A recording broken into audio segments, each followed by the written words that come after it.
موقفka hadaba uu Cabdiraxmaan Jaamac Barre taagnaa in arrinta si kala lagu dhameeyo waxa qiraya isaguna Dr. Gabose waxana uu ku bilaabayaa hadalkiisa sida arrintaasi ay ku bilaabantay iyo halkii ay ku biyo shubatay amaba ay ku dhamaatayba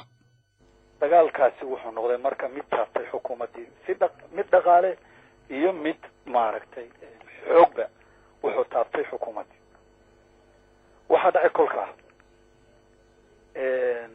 in rag u dhow Maxamed Siyaad oo qaraabada ugu dhow sida Cabdiraxmaan Jaamac Barre warsamayn doole rag noocaasi inay habeenkii dambe u yeereen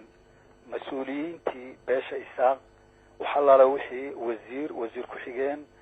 janan ciidamo usluubta waxa doonaba hada u yeereen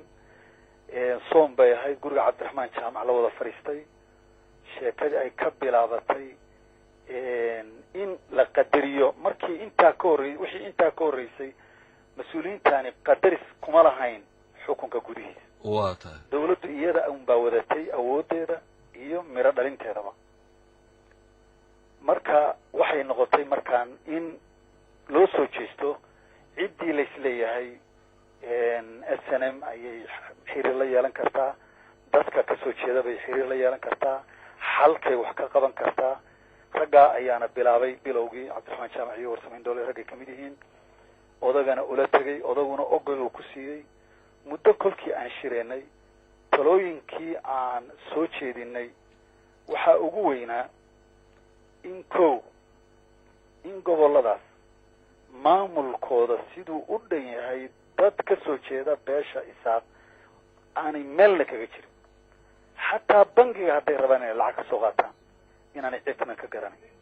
هذي بوست ربنا ورقينا جيان إن أنا إت كجراني هذي ربنا ستيشن كإني تجان إن أنا إت كجراني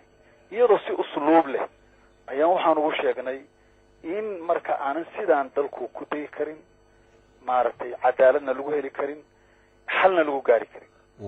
وحنركا سوتشي ديني إن مسؤولين تدلك قبل داس تلاقى سيو maaragtay xaqooda dadka u dhashay magaalooyinka waaweyn fikradaas may hirgelin way jiidantay aakhirkii dambe waxaa dhacay Maxamed Siyaad Barre in fikradii loo gudbiyay bal waxa meesha ka dhacaya ee dhibaato ah ee la kufsi ee la xarig ee la burbur ee la dhaxal wareejin dhul iyo dad bal aduu kaalayo tag هذا راح مقدشة ومبارك شفتها بلكي تاج سو أرق وضياشي سو أرق تذكي لصو شكري سو دبعت هذا شرط فاس عند أبو بل أرق تي أيو يالي عشادي دمبه وحاو كو آدي شركي إيجاد ووقتها كو باقنا وجبوتي كدعي أيو كو آدي وحالو ياري دمان وح الله لوحي وزير كحيجان كان أسلوب لها قالها الشعبي كوتشري ووينا أحمد محمود فارح الأحوص إسماعيل أحمد إسماعيل عثمان جامع قاس معاوية أشعاري فقد مترين كروح الله لوحي الدولة دا كوتشري أردن باشا هي اللي يركي قاري قادني كي ديورات قادني يبوحا نوع أبلان هرقيسا أنيقا إيا الأحوص mooyaane intii kale waxay aadeen waqooyi aniga la xus waxaan dawladda si baan raacnay waxaan ka degnay Djibouti oo shirka IGAD oo ka socday halka waxa Maxamed Siyaad dareenkii uu ku soo baxay uu ahaa mid raggan doonaya inuu dhageysto qadarinaya ogaaday inay cudud culus ay ka dambayso hal raadinaya doonaya inuu wax maqlo ayuu ahaa u jajaban buu ahaa ragga taladooda iyo dhageysigooda haddaan Djibouti nimid waxa dhacay in Mengistu iyo Maxamed Siyaad la istusay nasiib daro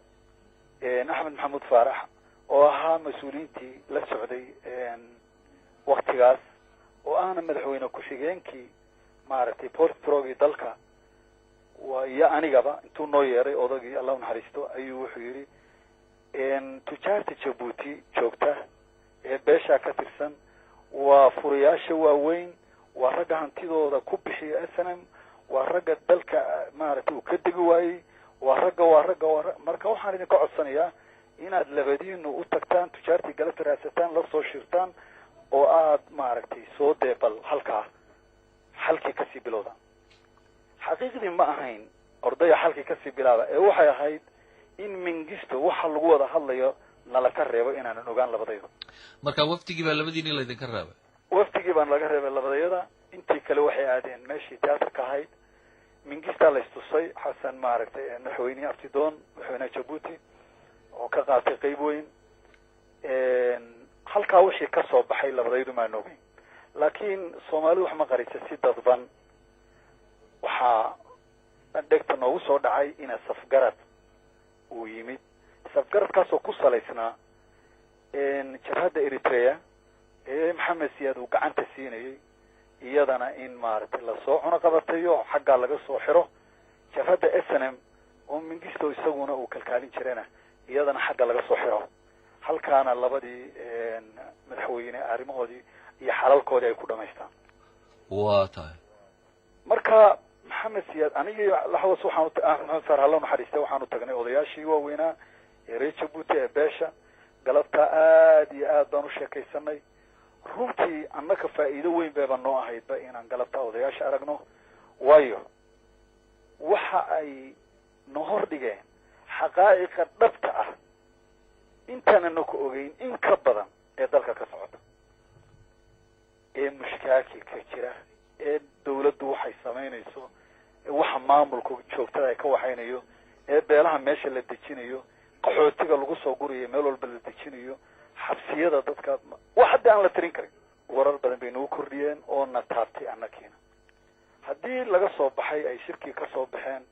Maxamed Siyaad uu soo baxay waan soo wada baxnay waxaan nimid Hargeysa kolkaan nimid waxaan nagu sugayay raggii kale mas'uuliyiinta ahaa oo dhan oo ilaa 20 nin aan isleeyahay kama yaray halkaa kolkii aan nimid Maxamed Siyaad wuu ka duwanaa Maxamed Siyaadkii naga soo raacay Muqdisho marka wuu ka duwanaa nin sir u ahayd oo sirtiisa qarsanaya laakiin kalsooni buuxda qaba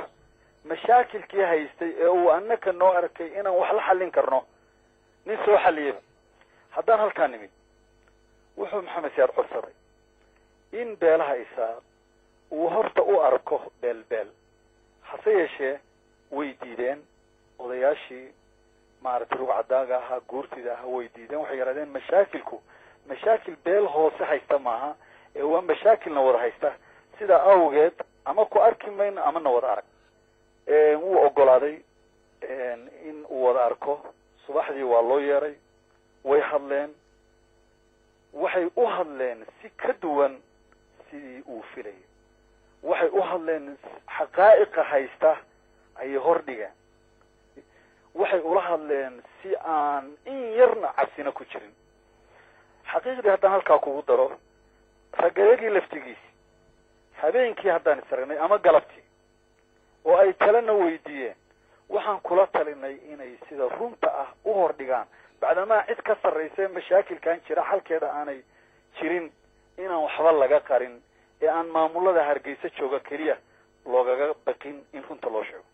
muu jeclaysan taana sidii loola hadlay muu jeclaysan waxaa dhacday in Cabdullaahi Ciise Allah naxariisto uu dhintay inuu markaa soo gunaanaday safarkii halkan dhaqsaba in uu markaa maalintii dambe noo yeeray dhammaan wixii mas'uuliyiin ahaa ee ka yimid xagga ee beesha guriga hadda madaxtooyada Soomaaliland ayuu nagula shiray ee ahaa markaa Morgan ku jiray miis dheer ayaa la soo fariistay 20 nin waxa kaliya oo taraxay waxaan beesha ahayn Morgan iyo Maxamed Siyaad Qura markaana waxaa la sii diyaariyay galabnimadii stadiumka la sii diyaariyay ardaydii iyo dadkii shacbi weynaha ayaa la sii diyaariyay waxa nasiib darro noqotay miiskii kolkaan fariisanay Maxamed Siyaad hadal badan nama oran hadal kooban wuxuu nagu yiri cabashaad sheeganaysaan waxaan baad sheeganaysaan waan ka dareenaa hadallo maaragtay hanjabaade isla markiina wuu ka kacay meesha annakii oon hadlin annakii oosan waxba dambena weydiin stadiumkii aan qabanayaa buu yidhi nabadeedu haddii aan stadiumkii tagnay waxaa loo dhiibay hadalkii protocol ahaan axmed maxamuud faarax axwas ayaa loo dhiibay axmed hadaladiisii wuxuu ku ekaaday markaa inuu dadka waqooyi ammaano oo uu yidhaahdo dalkani iyo dadkani waa kuwii gobonnimada keenay waa kuwii midnimada keenay waa kuwii dagaalada waaweyn ee dalka ka dhacay dhiigoodii iyo hantidood u horay waa kuwii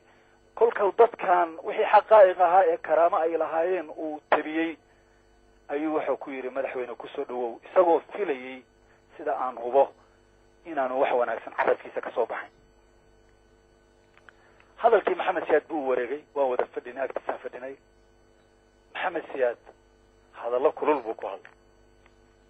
qaxootiga idinkaa ku nool ka imaanaya maaragtay soomaali galbeed idinkaa xoolihiisa ku nool idinkaa maaragtay subagiisa ku nool idinkaa ku naxnaaxay hadallo wada kulkulul buu meeshii stadiumkii ka yiri hadalladaa isagoo wada sida ay ku bilaabatay nin yaroo dhagax askari ku tuuray ahayda iyo waxay doontaba ahayda xabaddii baa bilaabatay xabadda runtii kama ay bilaaban shacbi xabad haystay may jirin snmo soo gashay may jirin cid qorya stadiumka la timid ma jirin